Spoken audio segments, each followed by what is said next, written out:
Welcome to the Peaceful Pause.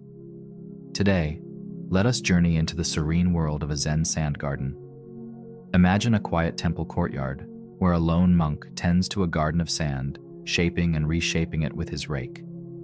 Each morning, he devotes himself to this ritual, creating patterns that will soon be erased by the wind. Close your eyes if you'd like, breathe deeply, and let your mind settle into the calm of this story.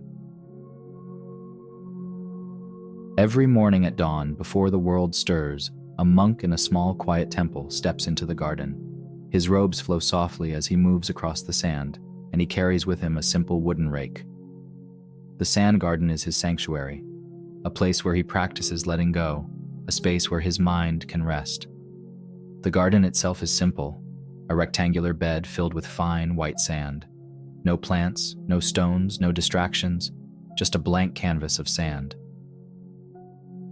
With slow, intentional steps, the monk stands at the edge of the sand, closing his eyes to breathe in the stillness.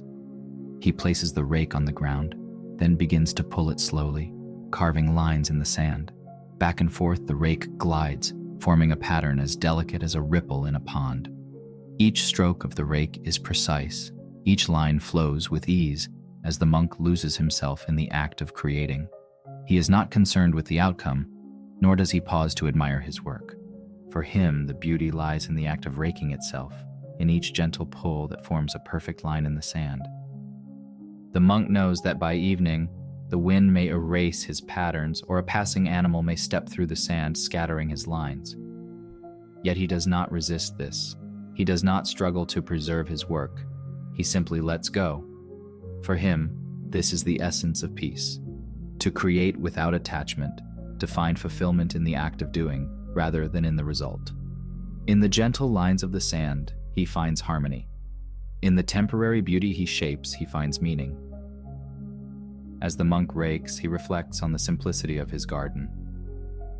Unlike a traditional garden filled with flowers, trees, or stones, this sand garden offers nothing to hold on to. It is empty, a blank canvas that he transforms each day, only to release it once more to the elements. Through this ritual, the monk embraces impermanence.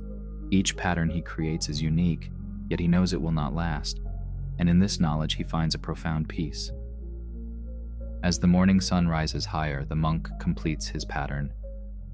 He steps back, looks at the lines one last time, then turns and leaves the garden, knowing that by tomorrow, the sand will be blank again. But he does not look back. He knows that each pattern, each morning spent in the sand garden, has served its purpose, not to be preserved, but to teach him presence, patience, and acceptance. The monk's heart is light. He knows that beauty lies not in holding on to what he creates, but in embracing the fleeting nature of each moment. In our own lives, we often find ourselves holding on, seeking perfection, fearing that what we create or do will be lost. We worry about the future, about preserving our achievements, about holding on to moments that inevitably fade. But the monk and his sand garden offer us a gentle reminder. Life, like the patterns in the sand, is meant to be lived in the present. When we let go of the need to control or preserve each outcome, we open ourselves to peace, to joy in each small, fleeting moment. As we go about our daily routines, perhaps we too can find a sand garden within our own lives, a place where we can practice presence, create without attachment, and let go of what we cannot hold. The beauty of simplicity lies not in what we create, but in the peace of letting go, in knowing that every act has its moment, and that moment is enough. Thank you for joining me here at the Peaceful Pause. May this story remind you to let go, to create with an open heart, and to find peace in each present moment. If you enjoyed the story, leave a like and subscribe to the channel for more peaceful pauses.